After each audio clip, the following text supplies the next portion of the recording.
All right, and we are back here on the GSMC Football Podcast. And for the second part of the show, we're going to talk about teams that are currently struggling right now. Also, I'd like to add just like coming off of a bad loss and where they go from here. So obviously the Niners last night, continuing the discussion there.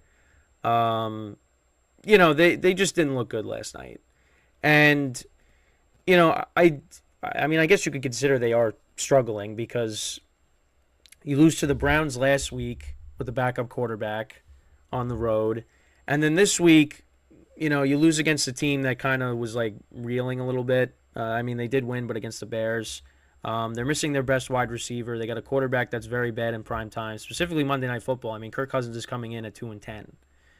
And they got picked apart. Their defense got picked apart. And the Niners are arguably the best defense in football. And last night they did not play like that at all.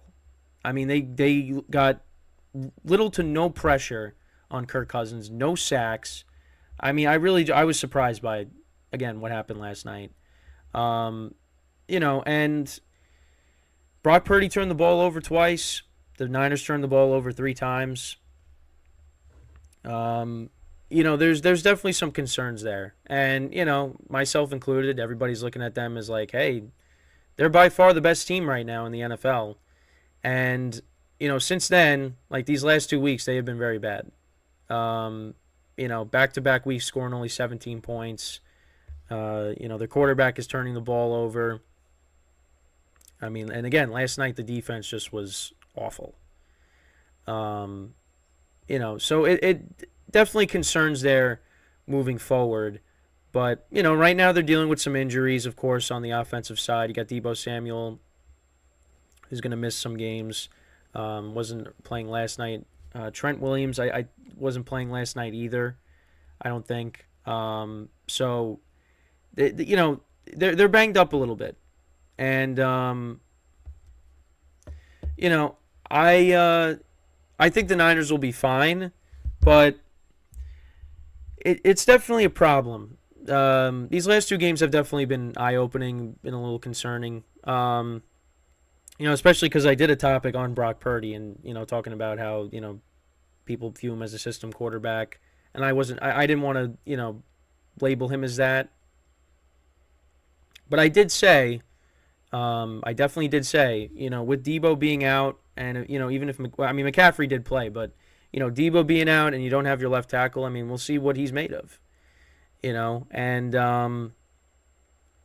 McCaffrey had 2 touchdowns last night, but, didn't really do much in the ground game. He did have the 35-yard touchdown, but other than that, really, he fumbled. Didn't really have his typical, Christian McCaffrey game, other than, scoring touchdowns, but didn't have a ton of yards. Niners really, didn't do that much on offense. And Brock Purdy threw 2 picks. And, they had a chance to win the game at the end. Greg Joseph missed the field goal. But, Purdy throws the pick to end the game.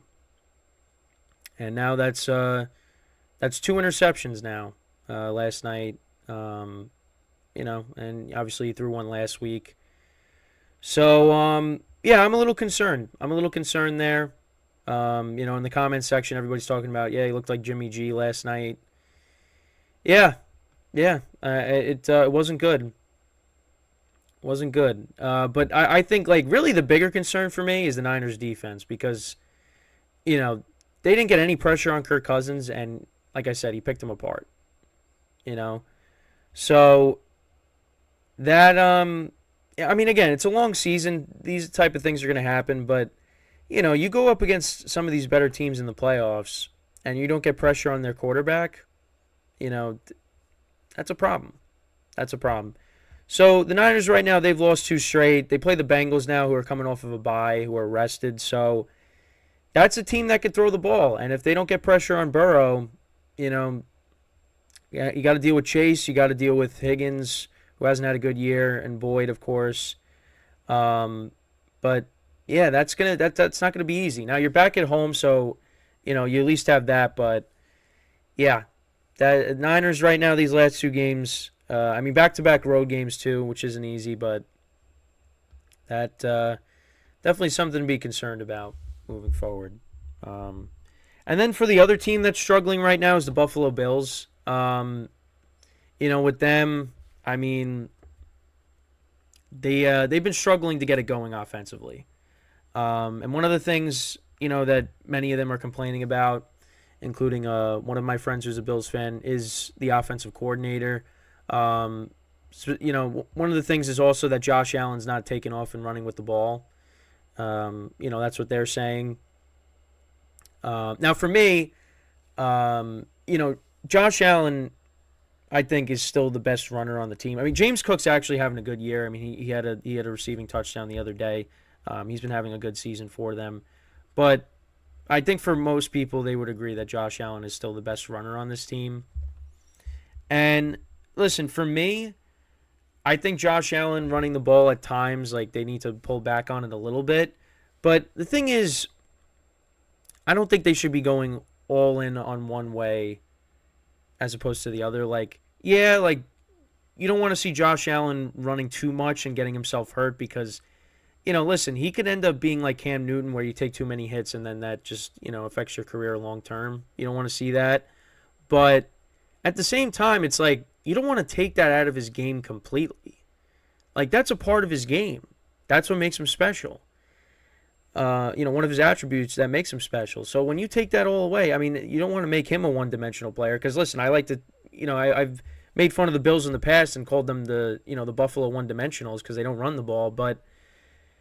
And the fact that Josh Allen was their best running back, and again, I still think he is, but you can't take that away from him completely. You just gotta pull back on it a little bit. Like, let him run a little bit because it's part of his game. The Bills, I mean, they've been struggling to get it going. I don't know what it is. Are they still on that, London time? What's going on? I mean, they waited till the end of the game against the Jags to get it going in London. Against the Giants, they didn't score any points till the fourth quarter. And again, against the Patriots, you're down 10-0. Patriots go down the field and kick a field goal to start the game, and Josh Allen throws a pick right away on the first play. And then again, they couldn't get it going until the second half. They took the lead, but then the Bills defense let Mac Jones go down the field and score a touchdown with no time left to Mike Gesicki. And that was it. Now, again, I think the Bills are going to be fine. I'm not worried. I mean, again, like the Niners, I'm concerned. Not worried, even though those are kind of like similar words. But I don't know. Is worried worse than concerned? I have there's some concerns with both teams. I mean, Mac Jones looked terrible this whole year, and he had his best game against them, against their defense. So that's a problem. I think these two teams, though, the 49ers and the Bills, are going to be fine. I would definitely say I'm a little more worried with the Bills than I am the Niners. I mean, because I look at the Niners as still the best team in the NFC, but the Eagles are definitely right there with them. Especially after these last 2 weeks. But the Bills, Josh Allen turning the ball over, and them getting off to these slow starts. I mean, if you really look at it, both teams are kind of having similar a couple weeks, getting off. Well, Niners, they got off to a fast start last week against the Browns. They scored first, but last night was the first time they didn't score first. I think this season. So, but the Bills, I mean, they just take forever to get it going, and then when they get it going, it's too late. But again, they had the lead against the Patriots and they blew it. So, but I think for the Bills, you're still a game behind the Dolphins. The Dolphins, I have concerns with them, obviously, when they go up against better teams on the road. Against the Bills, losing by 28, and then losing the other night by a couple scores to the Eagles. There's some concerns there, definitely. For the Lions, I mean, they got blown out on the road against the Ravens, who we'll talk about in the next segment. So there's some concerns there as well. Especially for them, playing better teams on the road. But I mean, overall, like you look at what's happened this year. You have no idea. You have no idea from week to week, really, because I mean, every team could be beat. I mean, right now, the best team in the NFL to me is the Kansas City Chiefs. I would say that. The Niners, I think, are the best team in the NFC still. But Eagles definitely are right there with them. And we'll see how it is when they play against each other. But right now, I would say the Chiefs are the best team in the NFL because they had their bad loss against the Lions, and they could have easily won that game. If it wasn't for Kadarius Toney dropping passes and allowing that ball to get tipped up and picked off by Brian Branch, that got taken, to the house for a pick six. If the Chiefs receivers would have caught the ball, they win that game, and they're undefeated right now. So there's a lot of teams you look at that every team really can be beatable, is beatable. It's just got to be there, right place, right time, really. I mean, the Niners the last 2 weeks look like a very beatable team. The Eagles, I mean, they're still turning the ball over, so that's something to be concerned about.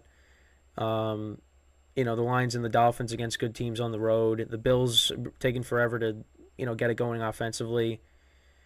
Like all the teams that we look at is like, the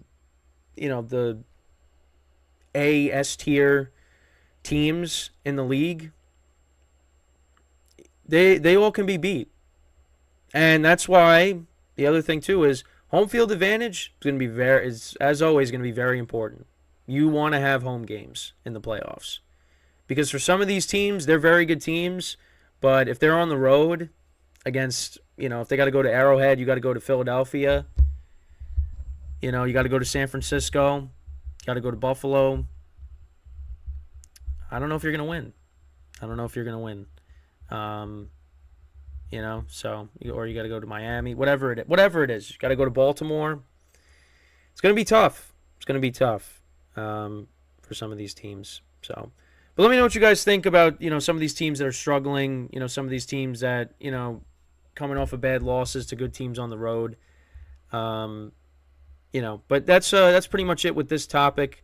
But once again, I want to remind you guys before we go to break, to tip or donate and get your comments recognized, make sure to go to streamelements.com/gsmcsportsnetwork./tip.